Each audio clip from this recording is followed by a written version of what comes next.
ভাত দে হারামজাদা। কবি রফিক আজাদ।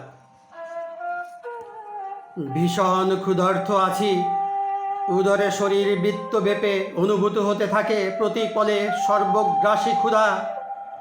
অনাবৃষ্টি যেমন চৈত্রের শস্যক্ষেত্রে জেলে দেয় প্রভূত দাহন, তেমনি ক্ষুধার জ্বালায় জলে দেহ। দুবেলা দুমুঠো পেলে মোটে নেই অন্য কোনো দাবি। অনেকে অনেক কিছু চেয়ে নিচ্ছে, সকলেই চায় বাড়ি গাড়ি টাকা কড়ি। কারো বা খ্যাতির লোভ আছে, আমার সামান্য দাবি।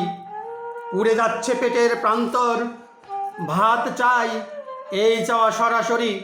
ঠান্ডা বা গরম, সরু বা দারুণ মোটা, রেশনের লাল চাল হলে কোনো ক্ষতি নেই। মাটির শানকি ভর্তি ভাত চাই। দুবেলা দুমুঠো পেলে ছেড়ে দেব অন্য সব দাবি। অযৌক্তিক লোভ নেই, নেই কোনো যৌন ক্ষুধা।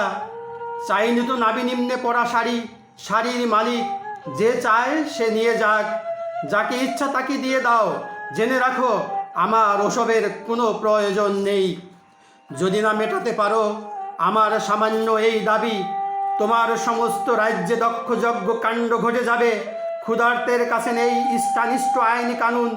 সম্মুখে যা পাবো খেয়ে যাব অবলীলাক্রমে। থাকবে না কোনো কিছু বাকি, চলে যাবে হাবাতের গ্রাসে। যদি বা দৈবাত সম্মুখে তোমাকে ধরো পেয়ে যাই, রাক্ষসে ক্ষুধার কাছে উপাদেয় উপাচার হবে। সর্বপরিবেশ গ্রাসী হলে সামান্য ভাতের ক্ষুধা ভয়াবহ পরিণতি নিয়ে আসে নিমন্ত্রণ করে। দৃশ্য থেকে দ্রষ্ট অবধি ধারাবাহিকতা খেয়ে ফেলে অবশেষে যথাক্রমে খাবো গাছপালা নদী নালা, গ্রামগঞ্জ ফুটপাত, নর্দমার জলের প্রপাত, চলাচলকারী পথচারী, নিতম্ব প্রধান নারী, উড্ডীন পতাকা সহ খাদ্যমন্ত্রী ও মন্ত্রীর গাড়ি। আমার ক্ষুধার কাছে কিছুই ফেলনা নয় আজ। ভাত দে হারামজাদা, তা না হলে মানচিত্র খাবো।